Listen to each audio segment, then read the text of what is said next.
Hey, what is up guys, welcome back to the channel and welcome back to Gran Turismo 7. So today we're going to be continuing with our updated car reviews, this time covering a car that I've personally had the pleasure of driving and is actually the best car I've probably ever driven in my lifetime. The absolute brutal machine that I personally see as a bit of a return to form for Jaguar in terms of their road cars after some very, in my opinion, pretty boring early 2000s cars. The F-Type R came along and definitely kind of put them back on the map, I think for a new generation as well. So in terms of actually buying this car, as you can see, the Jaguar F-Type R from 2014 is going to cost you 128,600 credits, so really not that expensive compared to a lot of other road cars. 5,000cc, 542 brake horsepower, weighing 1,650 kilograms, and obviously it is supercharged. It's a bit of a brute with some very good stats to go along with it. So we're going to get into the review now, and if you don't know how this works or you've never joined me for a car review, this is, well, how it's going to work. We're going to take the bog standard car, so straight out of the brand central or the respective dealership, and take it around the Nordschleife for a hot lap. It gets a single chance at this, so any kind of minor mistakes and stuff can stay in, but obviously if it was a big off I would just completely reset the lap and give it another chance. Then we will fully modify it, which this car is eligible for since it's a road car, and take it around the high speed ring in Japan for a modified hot lap to see where it ranks there. So the Jaguar F-Type R, it's a car that I've personally driven twice within my lifetime, and both times were an absolute blast.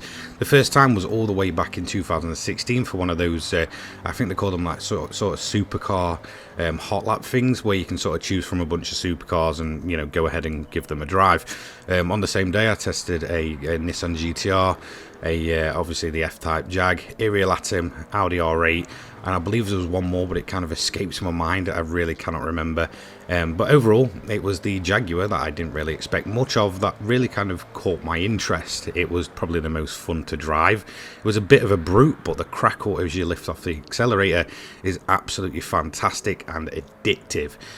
After this, well, yeah, that addiction kind of grew. So it was a case of finding when I could get one for a track day and essentially go ahead and use it on a track. And that's exactly what I did at my local race circuit, gave it a full track day, and it was absolutely fantastic. Now, I've never had the pleasure of going and doing that since, so it's been a good few years, but in all honesty, it's a memory that will stick in my head forever.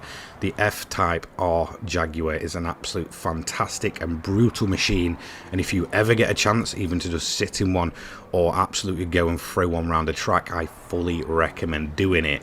Like I said, this was a car that was kind of, I guess, a bit of a filler car originally for the kind of supercar hot laps, and then you know, it kind of, you know, began being a bit addictive, and it was one that I then went on to kind of pursue to find it, you know, to have a proper go around a full-blown racetrack with, and it is a car that I will never ever forget. It is absolutely fantastic in person. It's an absolute brute. The sound of the thing is absolutely glorious. The crackle as you lift is just absolutely addictive. So yes, the F-Type R Jag is an absolutely beautiful machine in person, but let's talk about it within regards to Gran Turismo 7. So first up, with, you know, personal experience of driving this thing, we'll go with sound design. It's not great in GT7, to be quite honest. It is the major downside of this car, and it really does not do it justice. If you've ever heard one of these things, you will know that the crackle on lift and the big brute grunt of this engine and the supercharger is absolutely amazing sounding, and sadly Gran Turismo 7 just gets it kind of way off the mark, at least what it seems like. There just really isn't the audio there to do this car any justice. So sound design, it's a bit terrible. But let's talk about on-track performance and what it feels like from standard. So in terms of top speed, it's definitely no slouch. It will do high speeds no problem. In terms of the cornering, it's absolutely fantastic. It really does feel great through the corners.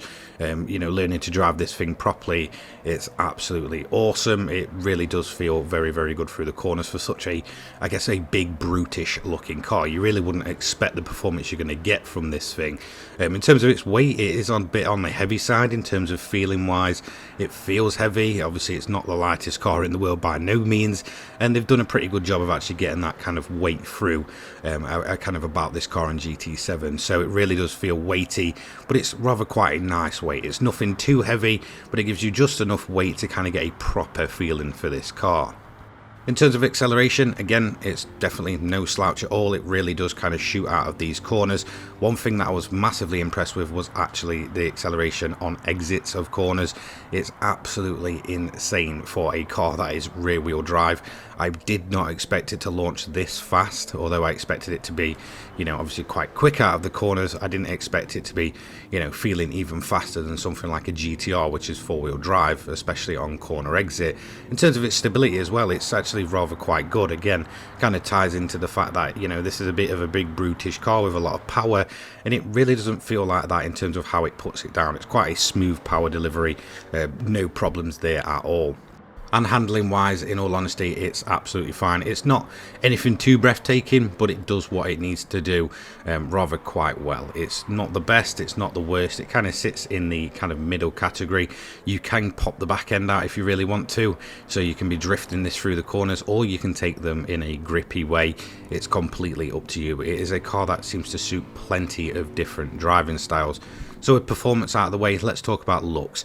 In my opinion, this is a stunning machine. You know, it's not too in your face, but you can tell it's rather quite an aggressive performance model.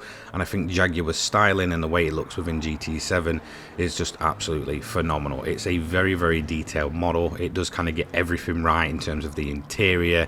You know, every kind of like nook and cranny around the bodywork is absolutely spot on. The flappy paddle, you know, everything about this car in terms of its GT7 model is fantastic, and I think it looks absolutely stunning.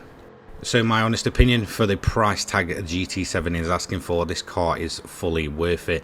And another good thing about it, it can be built to many different specs, whether you want it at 600 pp, 700 pp, or even closer towards the 800 pp mark. However, I'd personally recommend sticking to the 600 and 700 mark, mainly just because that's where the main performance of this car is. It's a fantastic grinding car. It's one that I've been using for a long time in terms of a modified version, so if you are a money grinder, there's definitely a lot of use for this car there.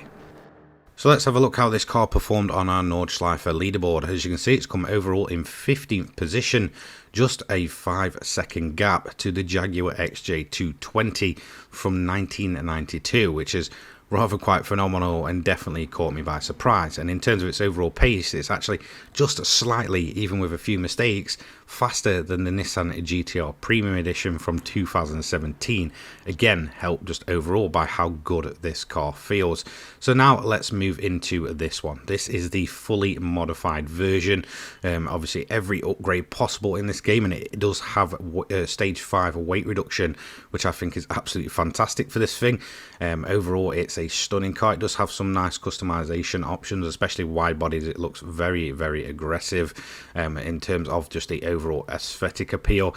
It's almost taking a brutal, big kind of brutey looking machine and making it even more buff and you know, race ready. I think it looks absolutely awesome with a decent wide body kit on it. So how does it perform? Well, obviously we're going to go ahead and go into the high speed ring.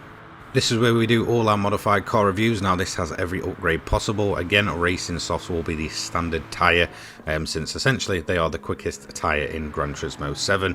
So again, we're just going to follow the trend, and one thing that massively surprised me is the fact that the car is insanely quick in a straight line. Through the whole time through there, full power, it was over 220 miles per hour.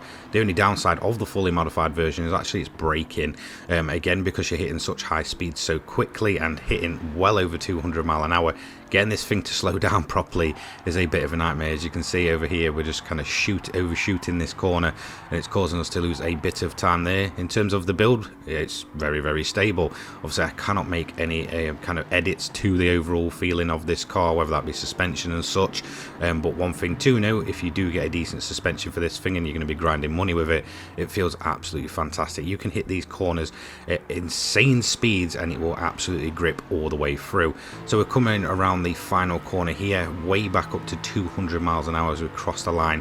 The Jaguar F-Type R is definitely doing a very quick lap. But it will be interesting to see where it ranks against the likes of the R32 Nismo fully upgraded, which again, four-wheel drive, very powerful car, and as well as the GAC Maverick as well, which again is a very quick straight line car. So here we go, the Jaguar F-Type R Coupe from 2014 with 776.74 pp, again on Racing Softs as standard, as you can see. Did it in a time of a 1:04.079.